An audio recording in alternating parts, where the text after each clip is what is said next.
నువ్వే రౌడీవురా పబ్లిక్ గా ఒక అమ్మాయిని రేప్ చేస్తుంటే చుట్టూ జనం ఉంటే అయ్యో పాపం అనుకుంటారు, బంధువులు అయితే అడ్డుపడతాడు, ఫ్రెండ్ అయితే 4 దెబ్బలు తినే వరకు పోరాడతాడు.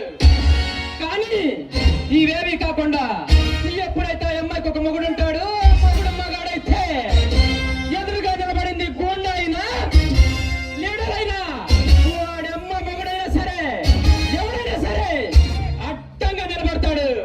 ఇప్పుడు అర్థమైందా తనకు నేనేమవుతానని? ఎస్పీ సూర్య. ఓ సూర్య, ఎస్పీ సూర్య అంటే నువ్వా? యాక్చువల్లీ నేను కూడా నీకోసమే వచ్చా, కానీ నీ పిల్లాన్ని చూశాక వారేవా దాని అన్నాన్ని చూశాక కాసేపు సరదాగా దానితో ఆడుకుందాం అనుకున్నా. కానీ పని పూర్తి కాకముందే మధ్యలో వచ్చి నా మూడంతా పాటు చేశావు. అయినా ఈ సిటీకి ఏ కొత్త పోలీస్ ఆఫీసర్ వచ్చినా ముందు మమ్మల్ని కలవాలి. అయినా మేము కబురు పెట్టినా రాలేదంటే ఎంత పొగర్రా నీకు? నాది పొగరే. ఎందుకో తెలుసా? సిన్సియర్ గా పనిచేసే ప్రతి పోలీస్ ఆఫీసర్ ఒంటిలో నరాల్లో ఉంటుంది నా పొగరు. నా పొగరు నేను వేసుకున్న నా యూనిఫామ్ పొడవులో ఉంటుంది. నీలా పొగరెక్కి కొట్టుకుంటున్న ప్రారంభంలోనే తాట తీయటానికి ఈ సిటీకి వచ్చా. ఇక ఈ రోజు నుంచి నీకు తుమ్ము లేచిపోతుందిరా. సిటీకి కొత్తగా వచ్చావు, మా గురించి తెలుసుకునే వచ్చావా? ఈ సిటీలో ఎక్కడ మాట జరిగినా, ఏ మానభంగం జరిగినా, ఎక్కడ బాంబు పేరినా అది మా అనుమతితోనే జరగాలి. ఈ సిటీకి వర్తమాన భూత భవిష్యత్ కాలాన్ని నిర్ణయించేది మేమే. మా పేరు చెబితే కురిసే చినుకు ఆగిపోతుంది, మెరిసే మెరుపు ఆగిపోతుంది. ప్రిన్సిపాల్, కలెక్టర్, డాక్టర్ ఇలాంటి ఎన్నో ఉద్యోగాలున్నా కూడా ఈ పోలీస్ ఉద్యోగం ఎందుకు నియమించుకున్నానో తెలుసా? నీలాంటి రౌడీ నా కొడుకుల మక్కలు విరగదీయడానికి. నేను డ్యూటీలో జాయిన్ అయ్యి సరిగ్గా 4 సంవత్సరాలు అవుతుంది. 8 సెంటర్లు మారా. ఈ 8 సెంటర్లో ఏ సెంటర్ కైనా పోచాయి. ఈ ఎస్పీ సూర్య గారు ఆపమన్నాడు, పెట్టుకోవచ్చా అని అడుగు. ఒక్కడు ఎవడైనా సరే ఒక్కడు పెట్టుకోవచ్చంటే నీ జోలికి నేను రానురా.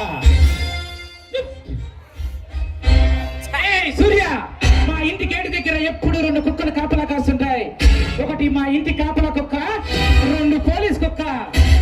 గేటు బయట ఉండి కాపలా కాస్తూ నేను పెట్టే ఎంగిలి మితుకులు తిని బతకాల్సిన నువ్వు గేటు దాటి లోపలికి వచ్చి మా వాళ్ళని కొట్టి మాకే వార్నింగ్ ఇచ్చి వెళ్తావా? ఎంత ధైర్యం రా కొడక నీకు? ధైర్యం అది నా బ్లడ్ గ్రూప్. రాకే, ఈ రోజు నువ్వు నీ అన్న జితేంద్ర గారు ఇద్దరికి ఎమగడే సమీపించే.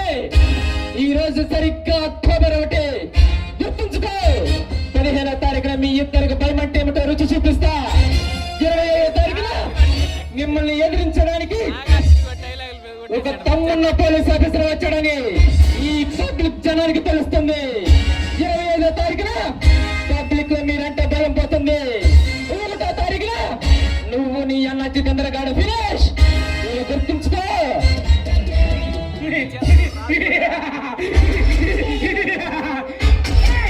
ఊరుకుంటున్నాను కదా, ఇష్టం వచ్చినట్లు మాట్లాడుకున్నా కొడక. నేను తలుచుకుంటే ఇప్పుడే ఎక్కడే నీ తలనరికి నీ పోలీస్ గుమ్మానికి వేలాడ తీగలను. నువ్వు నాకు 30 రోజులు టైం ఇచ్చావు కదా, గుర్తుపెట్టుకో. నేను నీకు సరిగ్గా 6 రోజులు టైం ఇస్తున్నా. ఈ 6 రోజులు నువ్వు తినాలన్నా తిను, తాగాలన్నా తాగు, అనుభవించాలన్న సుఖాలన్నీ అనుభవించు. నీ చావు ఎలా ఉంటుందో, ఎంత భయంకరంగా ఉంటుందో, ఎటు నుండి వస్తుందో కూడా ఊహించలేవు. నీ చావు చూశాక ఏ పోలీస్ కొడుకైనా మాతో పెట్టుకోవాలంటే నీ చావు ఒక కులపాతం అవుతుందిరా కొడక. చావంటే భయం లేని వాడిని, ఆ మృత్యుతో స్నేహం చేసేవాడిని. ఈ కాకి డ్రెస్ వేసుకున్నారైతే ఈ నా ప్రాణాలు ఈ దేశానికి అర్పించా. ఇలాంటి రౌడీ నా కొడుకులు ఎంతమంది వచ్చినా నా కళ్ళల్లో భయాన్ని కూడా చూడలేరు. గుర్తుంచుకో. ఇక నీకు యమగడియలు సమీపించినట్లే. మనిషిని నమ్మో, మంత్రిని నమ్మో, తమ్ముని నమ్మో, డబ్బుని నమ్మో మేము ఇక్కడికి రాలేదురా.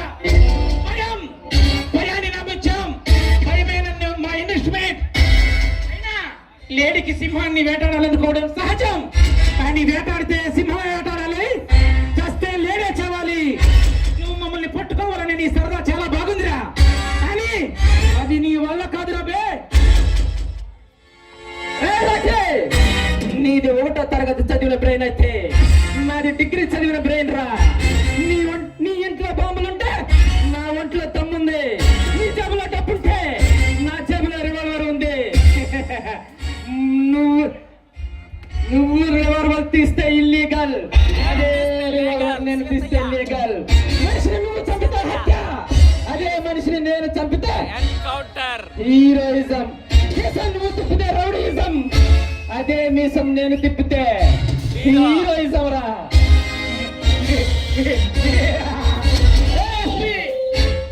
గడిచిన 6 సంవత్సరాల్లో 60 హత్యలు చేశా, 100 మానభంగాలు చేశా. అవన్నీ ప్రూఫ్ తో సహా నీకే ఇస్తా. కానీ ఈ న్యాయస్థానానికి కావాల్సింది సాక్ష్యం. ఎన్ని ప్రూఫ్స్ ఉన్నా సాక్ష్యమే కావాలి. మమ్మల్ని ఎదిరించి ఈ సిటీలో మాకు సాక్ష్యం చెప్పే మగాడు ఎవరైనా ఉంటే వెతుక్కో, వస్తా. నీ తల తీసుకెళ్తా ఈసారి వచ్చి. బాయ్. ఇలాంటి వాళ్ళని నా సర్వీస్ లో చాలా మందిని చూసి ఉంటాను. నువ్వెంత